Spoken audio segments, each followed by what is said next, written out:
My sword cut clean through the last goblin. It's over.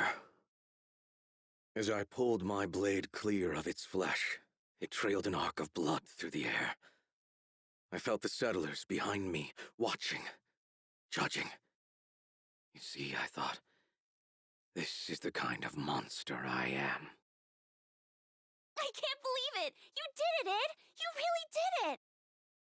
Shirlow broke the silence with the cheer. For me, I had to say something. The goblins are gone. All at once, the migrants rushed me. Hands took hold of me and lifted me into the air. Those were fearsome odds, but you pulled through! You saved us. Thank you, Ed. These people knew I had destroyed their homes. So why were they rallying to me? Sorry I'm late. What'd I miss? The crew was now filing back into the village. They gazed up at me open-mouthed.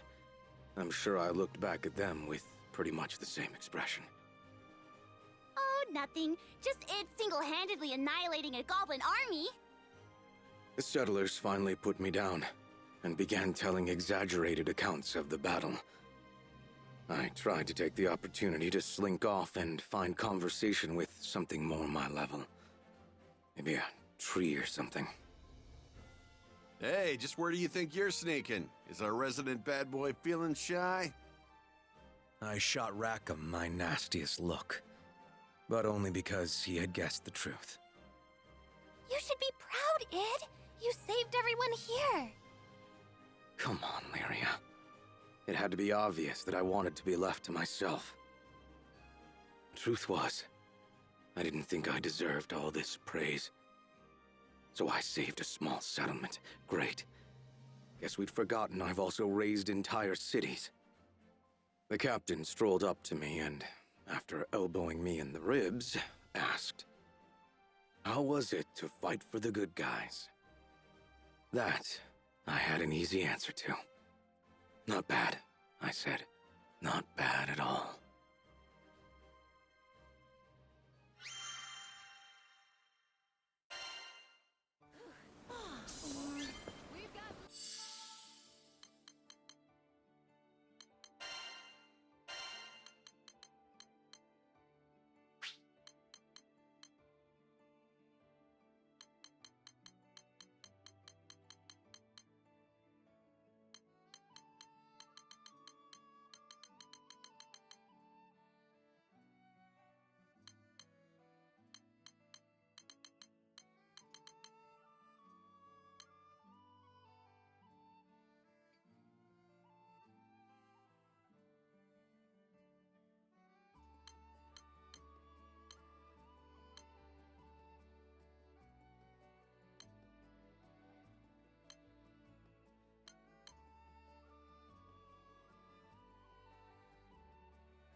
Hello there.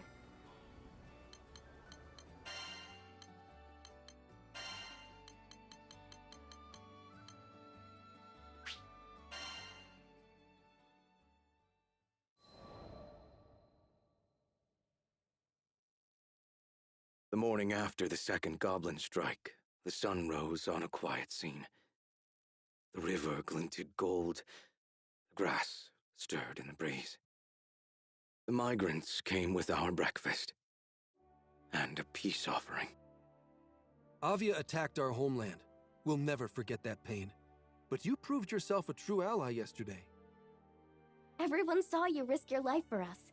You've earned our trust. They seemed to be leading up to something, so I asked with my usual eloquence, And Well, if it's all right with you, we'd like you to stay and protect our fledgling village. I could not believe my ears. No. I'm not the person for the job. I've committed atrocities. Ed. Lyria's voice sounded from behind me. I turned to see her smiling. You're right. She hadn't said anything, but I got the message. I had spent these past few weeks looking for punishment, hoping it would somehow numb my guilt. But how was my pain supposed to help anyone? I had become the new Mr. Fix-It. I was going to dedicate my life to helping more people than I hurt. That was the best, the only way to atone. What's wrong, Ed? You look like you've gone into brooding overdrive. What? No, I'm happy. Buddy, you ever heard of a smile? At this, the crowd laughed. I raised the corner of my lips, as if testing them. This made the crowd laugh harder. Sorry to interrupt, but could I have a word? It was one of the soldiers from the supply force. As some of you may already know, we weren't only responsible for transporting supplies, we were also tasked with assessing the resettlement effort. And I think it's no stretch to say the local monster presence is deadly. I'll have to ask the higher-ups to consider relocating. Shiraloo answered before I could. Not a problem. We've got a beast-slaying Mr. Fix-It on our side.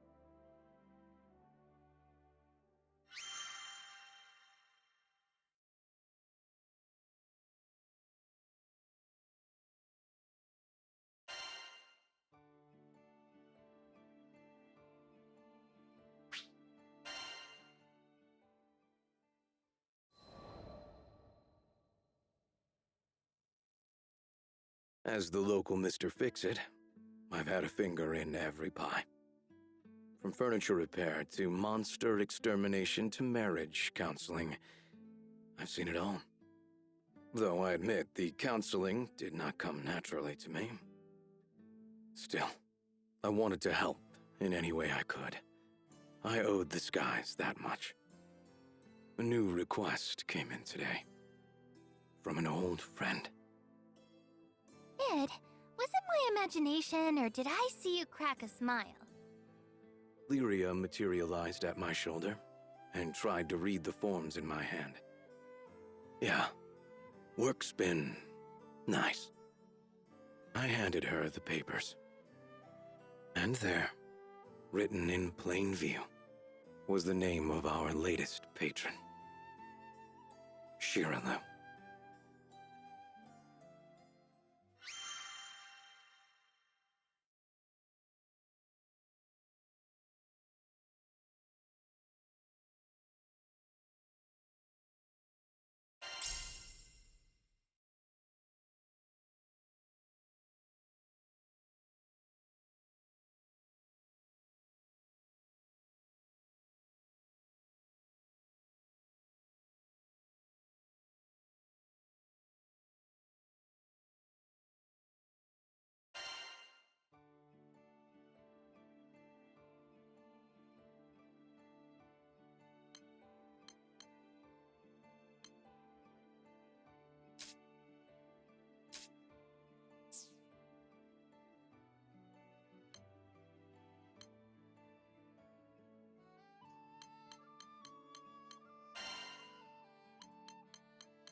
Hans took me to Grossgard. As an artist's soul is mirrored in their brushstrokes, so too is a lord's character reflected in the state of their dominion. Everywhere, you could see Ludwin's gentle touch, from the full fields to the content faces of the farmers, to the laughter of children and adult alike that filled the air. What do you think of our humble land? I tore my eyes away from the bright orchards and turned to Hans. It's beautiful. It may not be large or bustling, but I've never been to such a peaceful dukedom. I'm sure his lordship will be pleased to hear that assessment. Suddenly, I found myself curious. Earlier, you said that the ancestral trials would teach Ludwin how to rule. But judging from what I've seen here, he is already a capable lord. What more would you like him to learn? Hans smiled tenderly, as a grandfather might when speaking of a beloved grandchild. I should have known an avid scholar like yourself would read between the lines. Make no mistake, Ludwin is not a perfect leader yet, but it is not my place to discuss his flaws.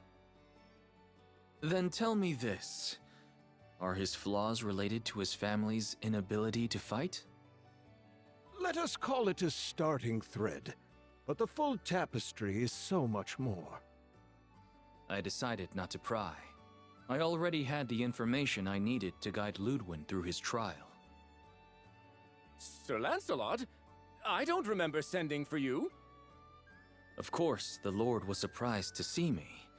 Although friendly, I was a rogue element in a world where this man had control of nearly everything. I have come at the request of Hans. He would like me to assist you in deciphering the tome. I see.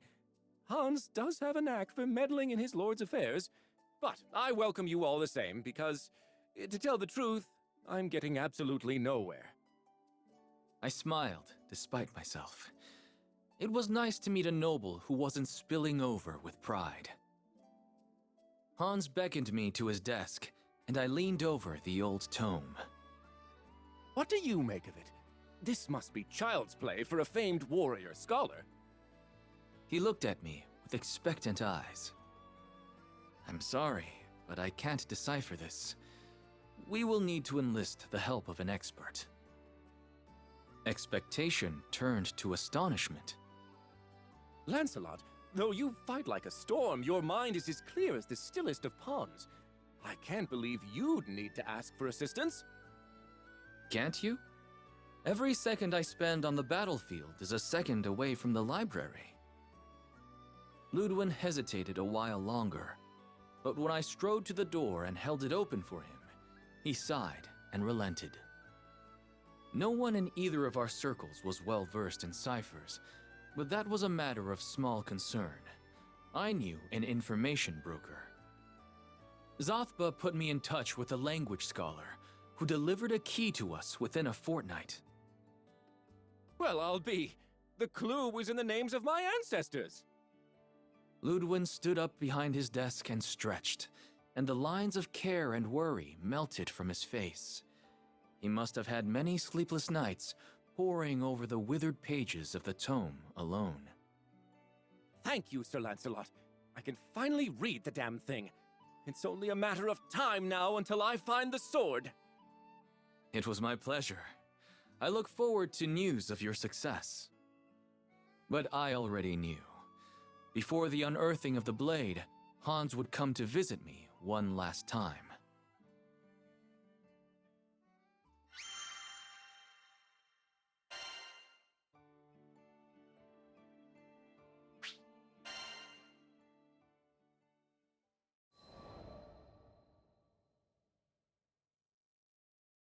I was half right. It was not Hans, but Ludwin himself who showed up at our doorstep.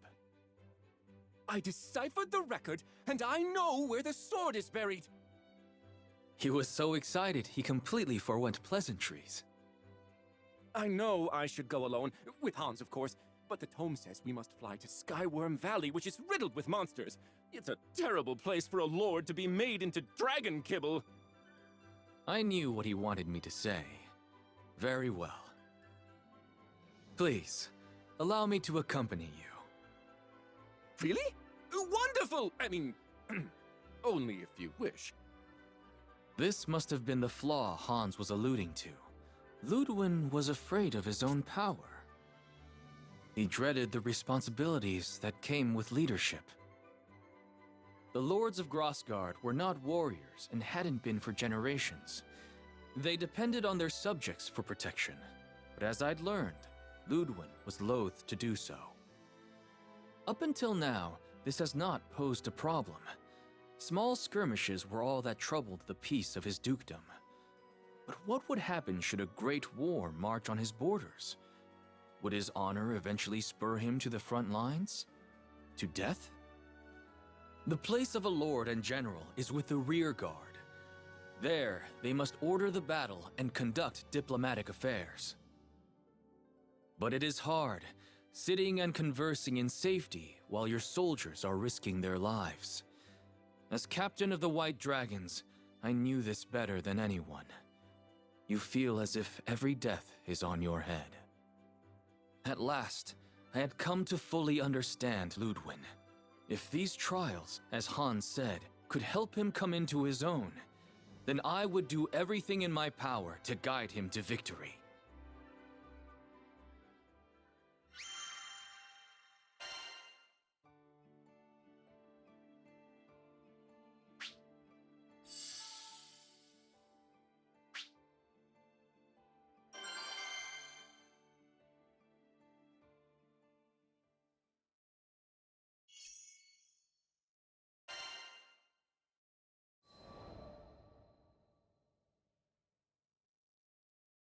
The day arrived.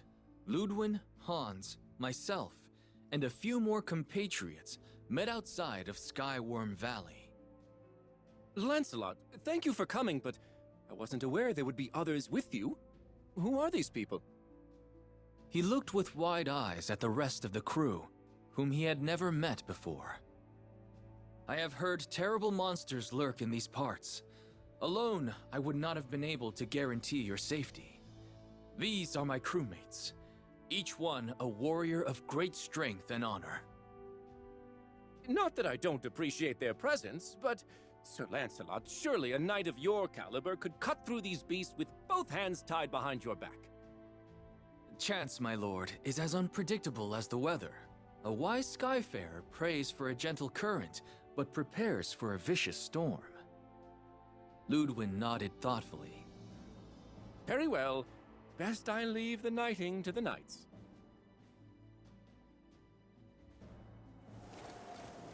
The White Dragon unfurls its wings. Come. Are you ready to begin the trial? It's now or never. Let go. Hey, look! The welcome squad! Her attacks aren't working! Is this part of the trial? Wait, I remember.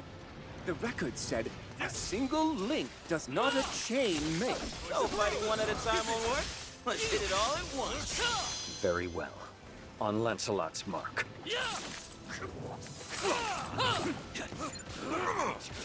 Follow close. You're through!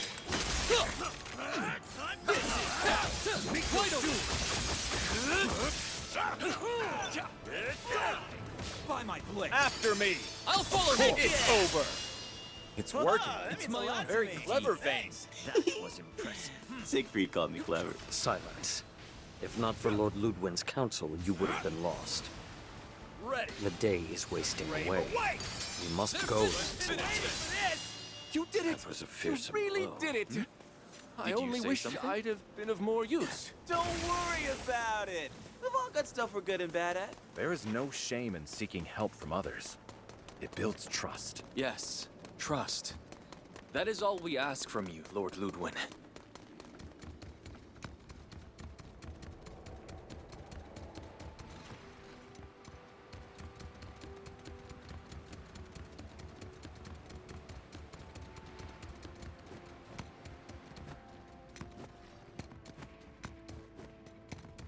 Looks like we've reached the second trial.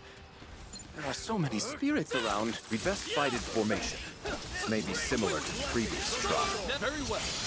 Leave the vanguard to me. Go team! We're gonna be so in sync. Wait. See 4 legendary knights in battle at once? Set the keepers to be behold!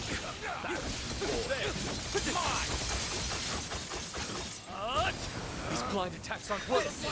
We need to coordinate. I'll follow. Destroy them. Excellent form. Agreed. Barely a trifle. Give it. Wide open. Now, they're finished. Let's try Into the fray. I've known you for many years. But still, you never cease to surprise me. Right back at you, Siegfried. It's like watching you fight for Strike the at first once. time. Into the fray. You are a natural. Yes, Thanks. it couldn't have gone better. Feeling lethargic? Give it. Now or never! For fiend drop. Now, Does it for the second trial? Perfect Too easy, execution. Lancelot? Not at all. you We've only made smooth progress thanks to the team. We fought alongside each other for years. This was nothing.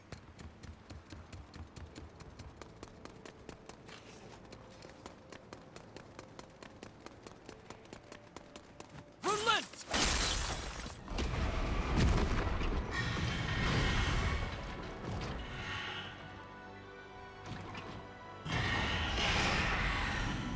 What is that thing?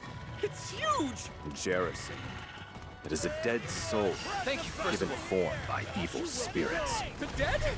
I never signed up to fight for the dead! Agreed! Everyone! Remain calm. We can handle this. Can't know that for sure! Stars above, if anything were to happen to you because of my weakness! My Lord Ludwig, I ask that you listen to Lancelot. Place your trust in us. Protect my Noble guys! We're a cool dream team! A kicking butt quartet! We got this! fangs of gleaming ice! Honor will prevail! Percival! No despair! Return to the abyss! Siegfried! Just like always. Only death away! Bang! Yes, sir! For glory! Absolute zero! Without powers combined, no force can stop us. Southern Cross! Right. Very well. Lancelot believed in this team, and so shall I.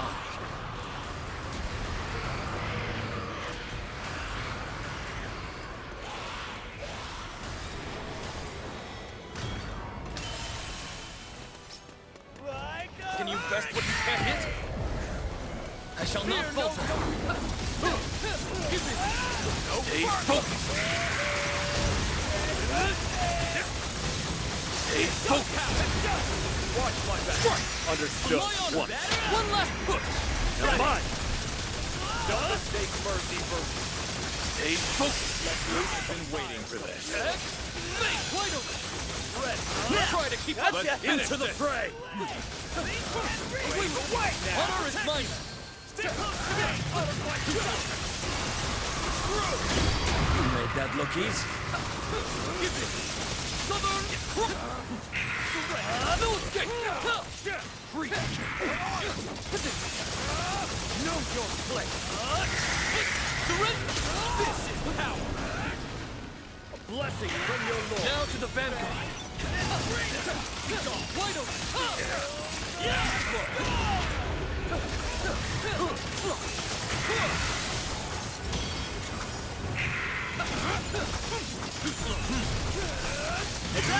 You have my head! Take it home! Check and make! See, you've been in your training. They're growing desperate. Be on guard. Let them do their worst! I can take it! Make. Can you best what you can't hit? You let our blade. Hey, retreat. Give it. This is power. Back to the Quake in fear. Just on ivory wings. Ice Flugel. Percival. No despair! Return to the abyss! Now, Mongrel! Victory! For fiend drop. Force of Vega like the North Wind. For glory. Absolute zero.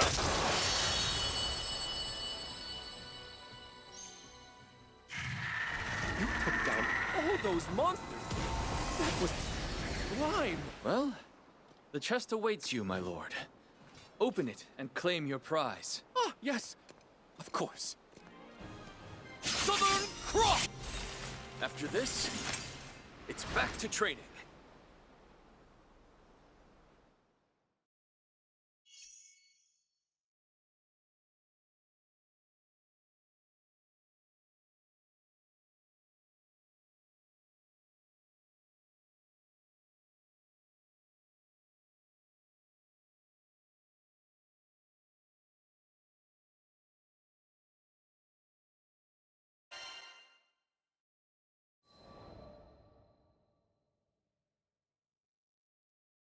After numerous trials, we arrived at last in front of a lone treasure chest. If it hadn't been for your help, Sir Lancelot, I wouldn't have made it this far. I fear I won't ever be able to repay this debt. There is no debt between us. But do not trouble yourself about me. Look now to your prize. With trembling hands, Ludwin undid the clasps of the chest and lifted from it a sheathed sword. The blade of my forebears. It's, lighter than I thought it'd be. Carefully, he drew forth the weapon. What's the meaning of this? It's just a hilt! Ludwin was the very picture of distress. But I saw through the riddle at once. A sword with no blade, a weapon that could neither defend nor slay. It was a message left by the first lords of Grassgard for their scions. Gently, I cleared my throat. Perhaps, my lord, it was meant to be a hilt and a hilt alone. What? Why would my ancestors bequeath unto me a hunk of metal? You will find the answer to this puzzle, as you have to all the others. Slowly, Ludwin's grip on the blade relaxed, and he began to turn it over in his hands. Fine. I'll give it a bit more thought. Sir Lancelot, do you really think his lordship will be able to figure it out? On our way back, Hans fell in beside me to take whispered counsel. What does your heart tell you? You have been at his side all these years. Hans made no reply, but I saw the shadow pass from his face and a soft light come into his eyes.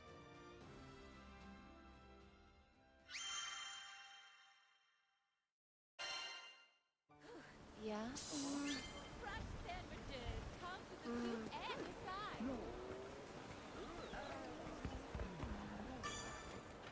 Come to view the requests?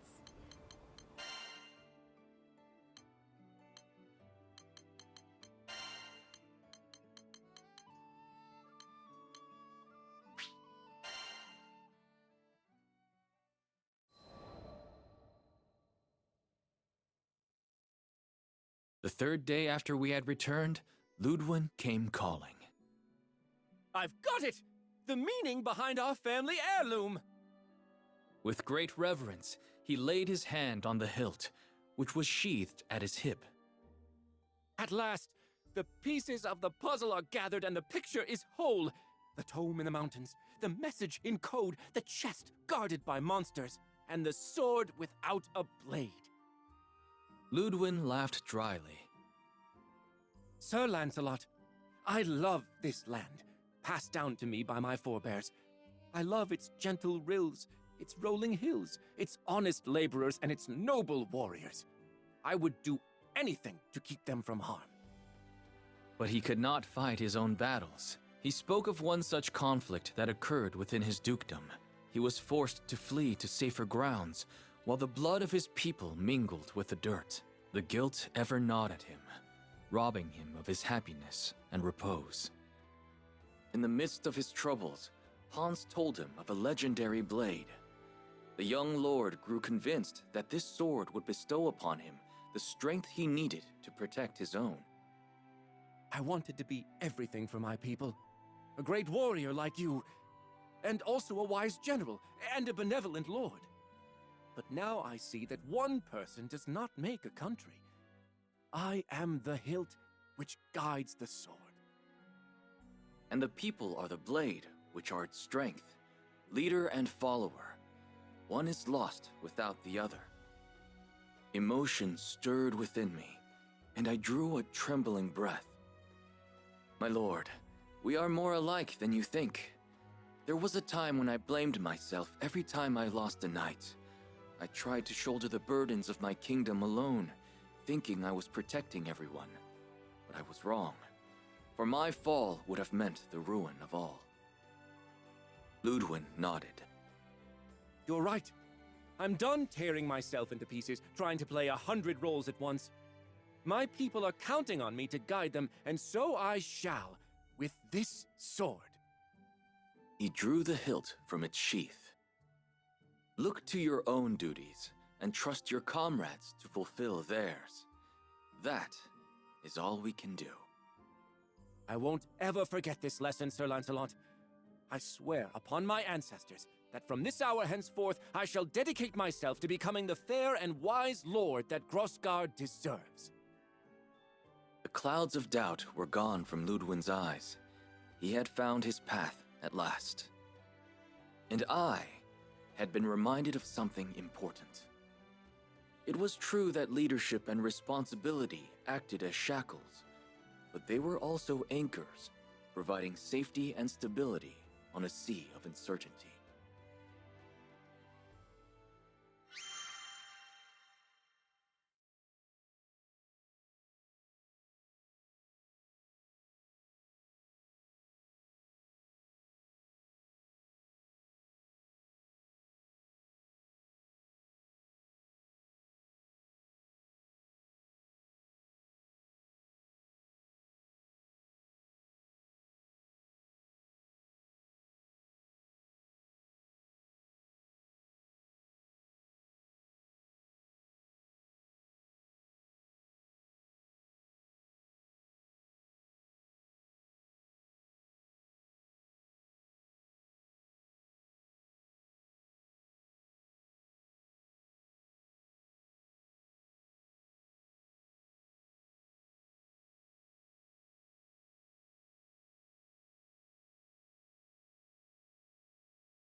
Months later, word reached me concerning a Lord Ludwin of Grosgard.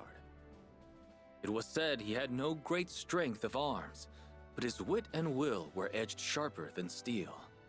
Under his rule, the people lived in peace, and their fields were ever gold.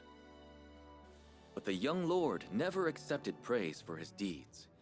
He always spoke of the loyalty of his subjects and the wisdom of a foreign knight. It seems his idolatry of me still hasn't changed. But as Ludwin has grown into his title, perhaps I too should learn to bear my mantle with pride. I am Lancelot, captain of the White Dragons, and son of Fiendrock.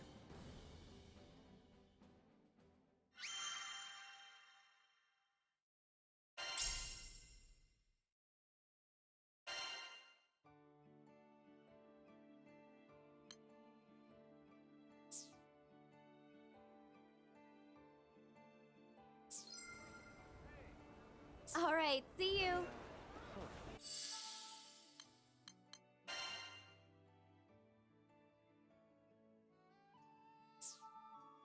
Is your stomach growling? Yes, can I help you?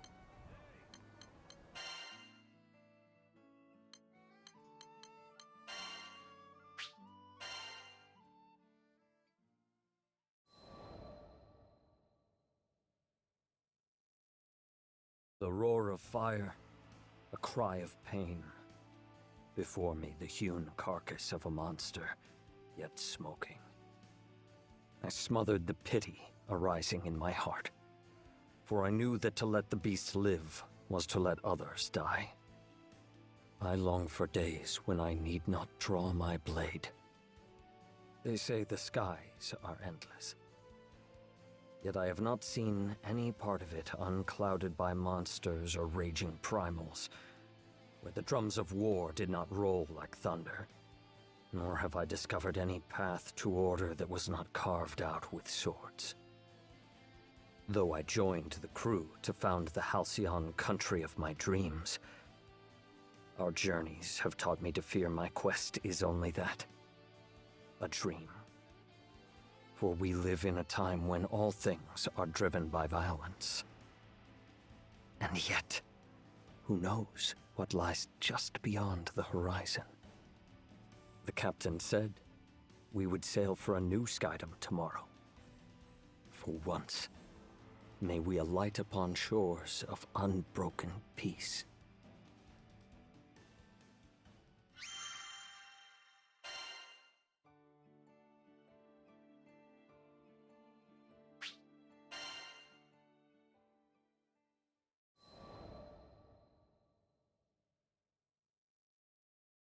The House of Wales had 3 sons, bound as much by love as they were by blood. The eldest was named Aglovale, the next, Lamorak, and the youngest, Percival. I had not yet seen many summers when war broke out in a neighboring country, raising a tempest of violence that would blow us all asunder. My mother, the Queen Heartzeloida, opened the gates of our castle to all who had lost their homes, even those hailing from beyond the borders of our kingdom. She would often say, regardless of our lineage or nation, we are all connected, in joy and in sorrow. It was through her example that we learned to honor our neighbors. And yet the same people she gave generously to would be the very ones to take her life. I will never forget the scene of her death. I can yet hear the echoes of Aglovale's curses. See the stark white of Lamorak's face as his magic failed to save the one thing he treasured most. And I can feel the warmth leaving my mother's hand as I knelt over her, unable to offer anything but my tears. To the very end, all her thoughts and worries were for us. How can an absence feel so heavy? What heart, having borne the weight of grief, will not be changed forever? For my part, I grew to despise the violence that robbed me of my family. I swore I would raise a new kingdom, above the tides of blood, where the gentle gardener and the honest plowman may live out their days in peace. The same grief, however, bent Aglovale on a different path. Believing he could conquer tragedy and banish it from our lands, he began amassing great power. But where power treads, war soon follows.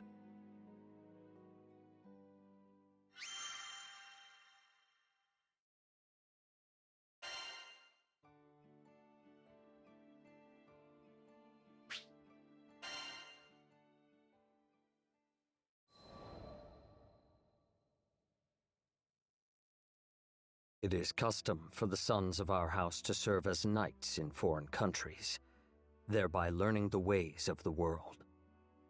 I went to Fiendrock, an ally of Wales, and there joined the Black Dragons, in time becoming vice-captain. Fiendrock made no distinction between me and its native-born children, and I grew to see it as my second home. But no sea is so placid that storms do not brew.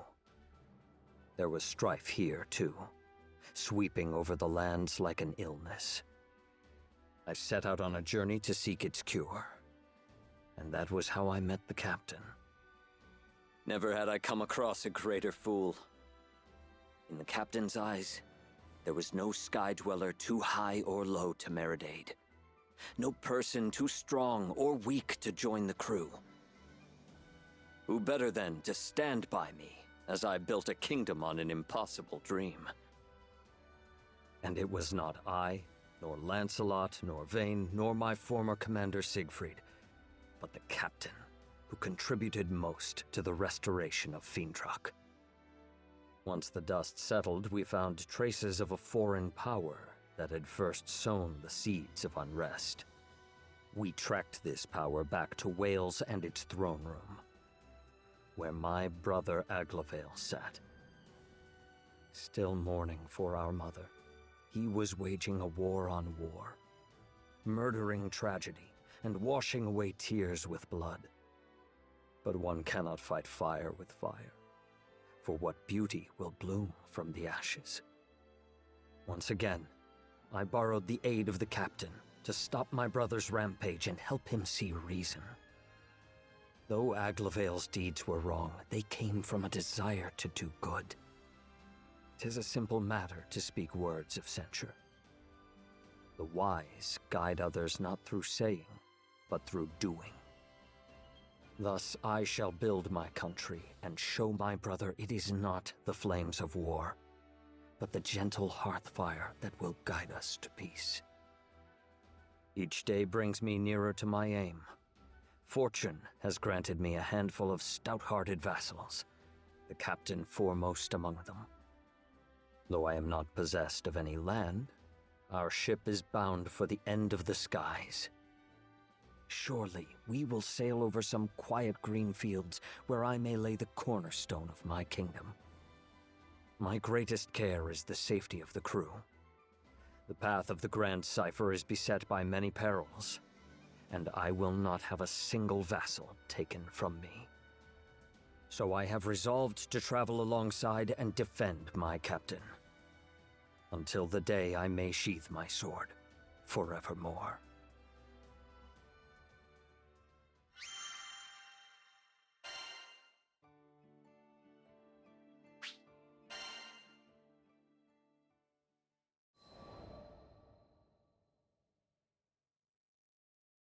With each Skydom I visit, I survey both the lands and the people, hoping to extract the worthiest hearts as vassals for my own kingdom. To that end, I return to Folca, the first settlement we came upon in Zega Grande. But though the earth is ever filled with rich soil and strong rock, true gems are few and far between. So too are the noblest spirits. The people of Folca were of a good but common sort, who preferred constancy to change. They had no army, and peace in the city was kept by a band of volunteers. But if there is one thing I have learned from the captain and crew, it is that wisdom and strength often reside in the unlikeliest of places.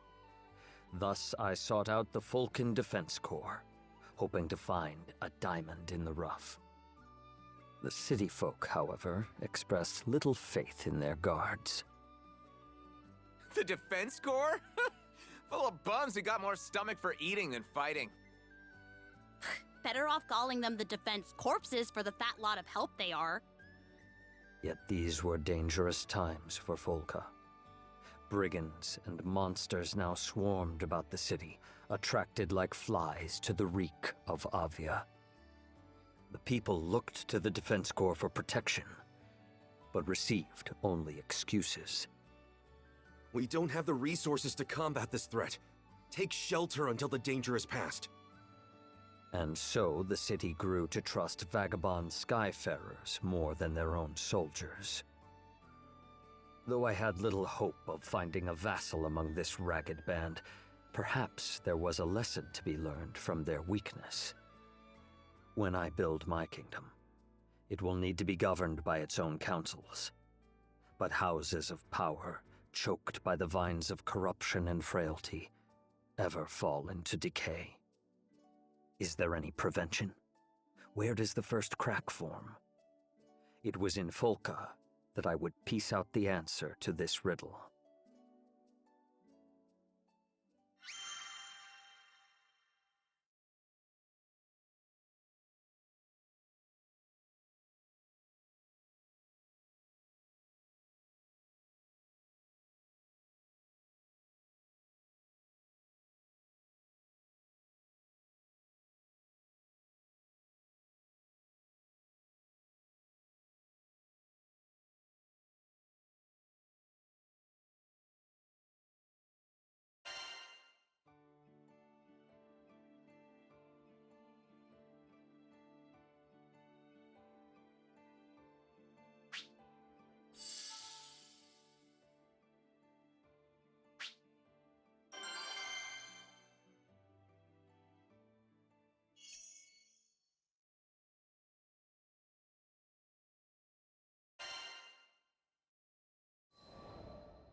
My road to the Defense Corps was short, but troubled.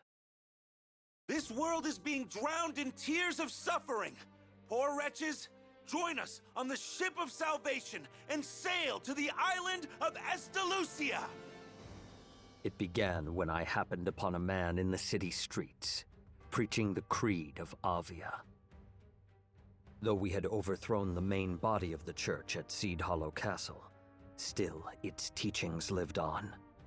Its adherents once numbered in the thousands, and the remnants yet drifted through the skies like ghosts.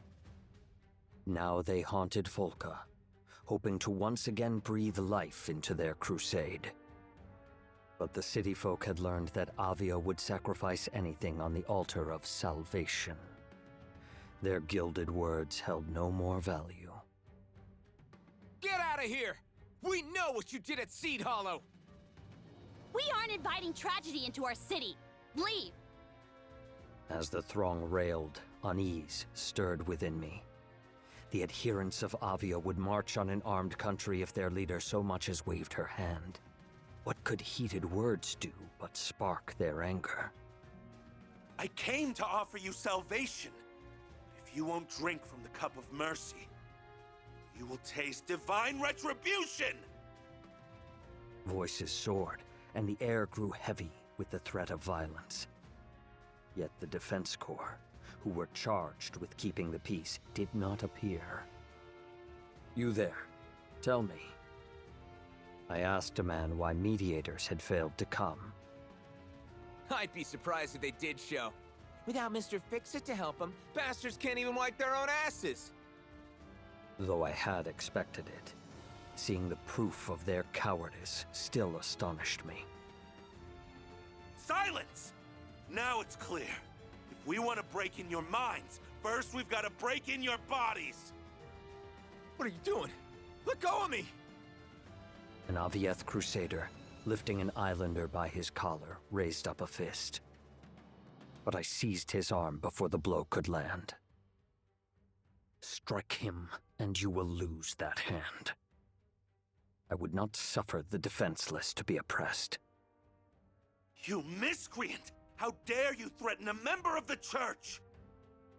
You speak of threats. You would force your doctrine on the unwilling with an iron fist.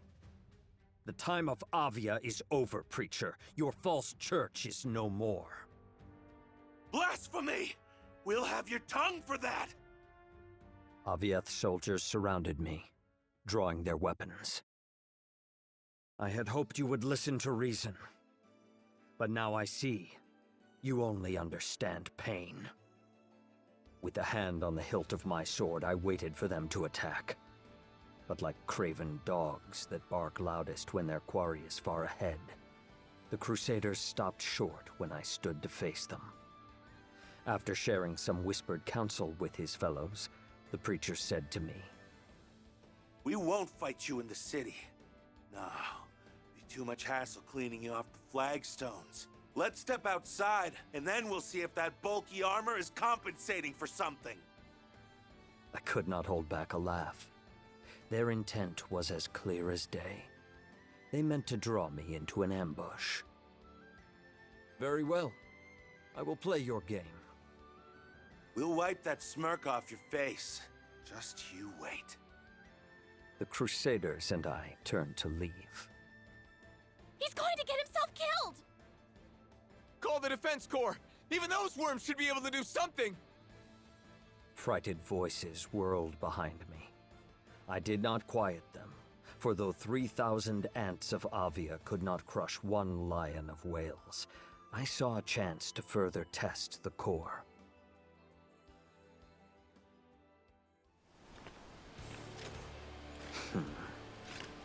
Set out. Death to all who interfere with Avia's